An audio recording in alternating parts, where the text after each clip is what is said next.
नमस्कार। इस वीडियो में हम मैट्रिक्स के अभिलाक्षणिक मूल एवं अभिलाक्षणिक सदिश के बारे में पढ़ेंगे। जैसा कि हम जानते हैं कि मैट्रिक्स सूचनाओं को एक लिखने का या कह दीजिए कि प्रदर्शित करने का तरीका होता है, जिसमें कि सूचनाएं पंक्तियों व स्तंभों में एक व्यवस्थित ढंग से प्रदर्शित की जाती है। मैट्रिक्स के बारे में हम पिछली कक्षा में पढ़ चुके हैं। यहाँ जिस मैट्रिक्स के अभिलाक्षणिक मूल व अभिलाक्षणिक सदिश की बात करेंगे वो वास्तव में वर्ग मैट्रिक्स होगा, या हम ये कहें कि ये जो कंसेप्ट है अभिलाक्षणिक मूल व अभिलाक्षणिक सदिश, ये केवल वर्ग मैट्रिक्स के लिए ही लागू होता है, या कह दीजिए कि उपस्थित है। सबसे पहले हम यहाँ कुछ परिभाषाएं पढ़ेंगे। पहली परिभाषा है मैट्रिक बहुपद या मैट्रिक पॉलिनोमियल। जैसा कि हम जानते हैं बहुपद के बारे में हमने पिछली कक्षाओं में पढ़ा है। यहाँ हम मैट्रिक बहुपद को इस प्रकार से परिभाषित करेंगे। परिभाषा में लिखा है एक व्यंजक जिसका रूप F lambda is equal to A0 plus A1 lambda plus A2 lambda square plus and so on plus AM lambda raise M हो तो इसको m घात या m डिग्री का मैट्रिक बहुपद या मैट्रिक पॉलिनोमियल कहते हैं। तो यहाँ हम देख रहे हैं इस बहुपद में जो गुणांक हैं वो एक कोटि के समान कोटि के वर्ग मैट्रिक्स है, A0, A1, A2 and so on up to AM, और लैम्बडा यहाँ पर चर के रूप में प्रयुक्त किया गया है। तो ऐसा एक बहुपद जिसमें कि गुणांक एक समान कोटि के वर्ग मैट्रिक्स हों तो उस प्रकार के बहुपद को हम मैट्रिक बहुपद कहते हैं। यहाँ ये ज्ञात होना चाहिए कि उच्चतम घात का जो गुणांक है वो हमेशा एक अशून्य मैट्रिक्स होना चाहिए। जैसा हम प्राय जानते हैं कि अपन यदि साधारण बहुपद या बीजीय बहुपद की बात करें तो उसमें भी ये एक प्रतिबंध हमेशा लागू रहता है। वर्ग मैट्रिक्सों A0, A1, A2, A3 and so on AM को मैट्रिक्स गुणांक कहते हैं तथा AM जो कि लैम्बडा के उच्चतम घात का अशून्य गुणांक है को बहुपद का अग्र गुणांक या लीडिंग कोएफिशिएंट कहते हैं। लैम्बडा को की जो कि एक अदिश होता है को अनिर्धारीय कहते हैं।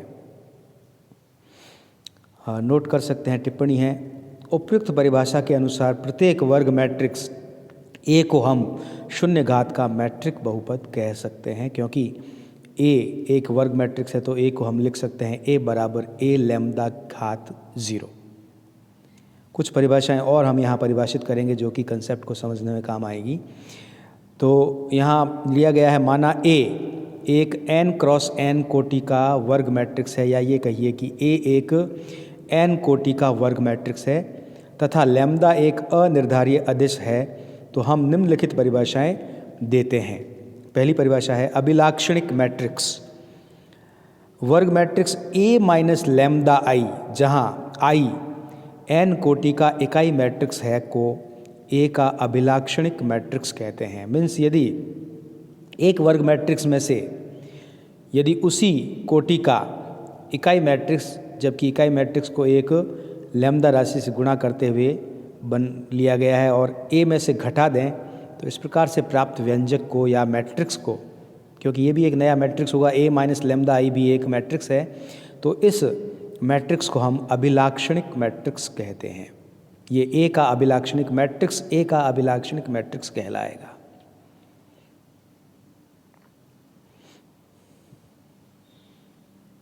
अब आगे वाली परिभाषा में हम यहाँ पढ़ेंगे कि अभिलाक्षणिक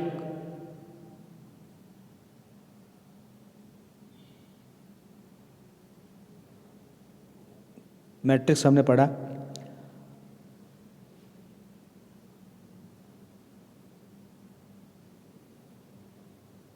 अब अभिलाक्षणिक बहुपद, अभिलाक्षणिक बहुपद कैसे परिभाषित करेंगे? तो अभिलाक्षणिक बहुपद को हम यदि ये जो A minus lambda I matrix है इसका सारणिक ज्ञात कर लें तो इस प्रकार से प्राप्त जो एक सारणिक होगा वो निश्चित रूप से लैम्ब्डा में एक बहुपद होगा, उसको हम मैट्रिक्स ए का अभिलाक्षणिक मैट्रिक्स कहते हैं। फिर आगे वाली परिभाषा है अभिलाक्षणिक समीकरण। तो एक वर्ग मैट्रिक्स के लिए ही सारी ये बातें हम परिभाषित कर रहे हैं। अभिलाक्षणिक समीकरण को हम एक वर्ग मैट्रिक्स ए के लिए कैसे परिभाषित करेंगे कि यदि वर्ग मैट्रिक्स ए के अभिलाक्षणिक बहुपद को शून्य के बराबर रख दिया जाए या लिख दिया जाए तो इस प्रकार से प्राप्त जो समीकरण होगा उसको हम मैट्रिक्स ए का अभिलाक्षणिक समीकरण कहेंगे। तो उदाहरण स्वरूप हम ये कह सकते हैं कि ए यदि वर्ग मैट्रिक्स है तो डिटर्मिनेंट ए माइनस लैम्ब्डा आई बराबर 0 मैट्रिक्स ए का अभिलाक्षणिक समीकरण कहलाएगा। फिर नेक्स्ट परिभाषा है अभिलाक्षणिक मूल। अभिलाक्षणिक मूल को हम परिभाषित करेंगे कैसे कि ये जो हमने अभिलाक्षणिक मैट्रिक्स प्राप्त की है वर्ग मैट्रिक्स ए के लिए, इसके जितने भी मूल होंगे वो सभी मूल अभिलाक्षणिक मूल कहलाएंगे। तो हम यहाँ सीधी बात ये समझ सकते हैं कि जितने क्रम का वर्ग मैट्रिक्स है उतने ही उस वर्ग मैट्रिक्स के अभिलाक्षणिक मूल होंगे। और प्रश्न भी इसी पर बनता है कि हमें प्रश्न में भी ये दिया जाएगा कि एक मैट्रिक्स दे दिया जाएगा और हमसे कहा जाएगा कि इस मैट्रिक्स के इस वर्ग मैट्रिक्स के अभिलाक्षणिक मूल प्राप्त करिए। तो हम सर्वप्रथम दिए गए मैट्रिक्स की अभिलाक्षणिक समीकरण लिखेंगे और फिर समीकरण को बीजीय विधि से हल करते हुए उसके मूलों को प्राप्त करेंगे और प्राप्त मूल वर्ग मैट्रिक्स ए के अभिलाक्षणिक मूल कहलाएंगे। फिर आगे परिभाषा आती है जिसको हम यहाँ लिखते हैं अभिलाक्षणिक सदिश। तो इस परिभाषा में जाने से पहले मैं एक बात यहाँ पर बता देना चाहता हूँ कि सदिश जो यहाँ शब्द यूज़ हुआ है, सदिश का मतलब है यहाँ पर कि हम यहाँ मैट्रिक्स के संदर्भ में सदिश किसे कहेंगे, प्रत्येक स्तंभ मैट्रिक्स और प्रत्येक पंक्ति मैट्रिक्स हमेशा यहाँ एक सदिश कहलाता है।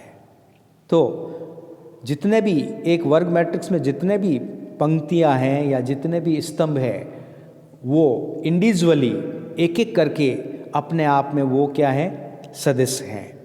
तो ये भी कह सकते हैं कि वर्ग मैट्रिक्स सदिशों का एक समूह है। तो अभिलाक्षणिक सदिश को अब यहाँ हम परिभाषित करेंगे। तो जैसा मैंने बताया सदिश एक सदैव एक स्तंभ मैट्रिक्स या पंक्ति मैट्रिक्स होता है, तो यहाँ अभिलाक्षणिक सदिश जो कि हम एक दिए गए वर्ग मैट्रिक्स के सापेक्ष ज्ञात करेंगे वो एक स्तंभ मैट्रिक्स होगा। तो अब कैसा स्तंभ मैट्रिक्स होना चाहिए कि हम एक दिए गए वर्ग मैट्रिक्स के लिए उस स्तंभ मैट्रिक्स को उस वर्ग मैट्रिक्स का अभिलाक्षणिक सदिश कह सकें।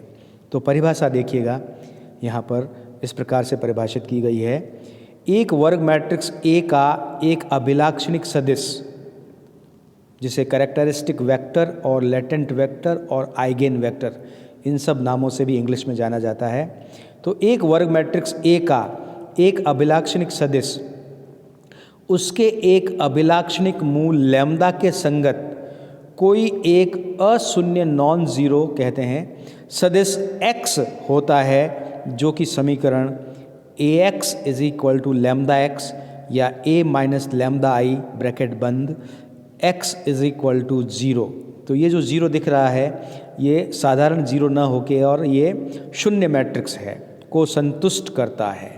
मीन्स कहने का मतलब ये हुआ कि एक वर्ग मैट्रिक्स ए के लिए x हमें यहाँ पर एक ऐसा स्तंभ मैट्रिक्स लेना पड़ेगा जो कि समीकरण a minus lambda I x बराबर 0 को संतुष्ट करे। ऐसा x स्तंभ मैट्रिक्स हमें उस वर्ग मैट्रिक्स के लिए प्राप्त करना पड़ेगा।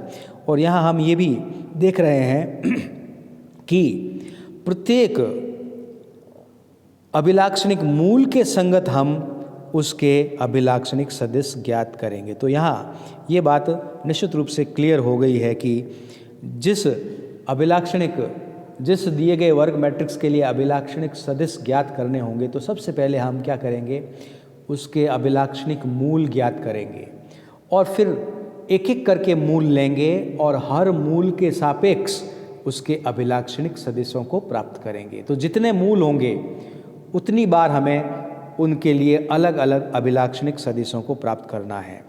और एक बात यहाँ पर और गौर करने वाली है कि अभिलाक्षणिक सदिश जो होंगे एक विशेष अभिलाक्षणिक मूल के लिए, या मैं ये कहूँ कि एक वर्ग मैट्रिक्स के एक मूल के सापेक्ष जब हम अभिलाक्षणिक सदिश ज्ञात करने चलेंगे या हम आगे बढ़ेंगे अभिलाक्षणिक सदिश को ज्ञात करने के लिए, तो हो सकता है हमें एक ही अभिलाक्षणिक सदिश मिले या फिर हमें असंख्य अभिलाक्षणिक सदिश मिले। तो ये निर्भर करता है कि वो मूल किस प्रकार का है और जो दिया गया वर्ग मैट्रिक्स है वो भी किस प्रकार का है।